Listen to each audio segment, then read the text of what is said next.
মরিয়ম, নিঃসন্দেহে আল্লাহ তাআলা তোমাকে নির্বাচন করেছেন এবং তোমাকে পবিত্র করে দিয়েছেন এবং সমস্ত পৃথিবীর নারীদের থেকে তোমাকে শ্রেষ্ঠত্ব দান করেছেন। হে মরিয়ম, তুমি খালিসভাবে আল্লাহর ইবাদত করতে থাকো রুকু সিজদাকারীদের সাথে।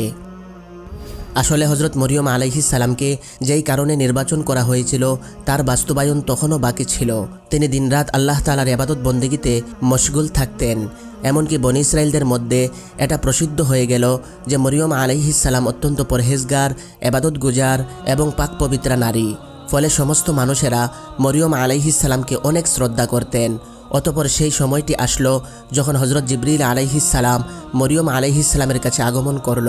মরিয়ম আলাইহিস সালাম একজন পরপুরুষকে কামরার মধ্যে দেখে বিচলিত হয়ে গেলেন, কারণ জিবরিল আলাইহিস সালাম তার কাছে মানুষের রূপে এসেছিলেন। হজরত মরিয়ম আলাইহিস সালাম জিবরিলকে দেখে বললেন, তুমি যদি আল্লাহ তাআলাকে স্বীকারকারী কোনো মানুষ হও তাহলে আমি তোমার কাছে আল্লাহর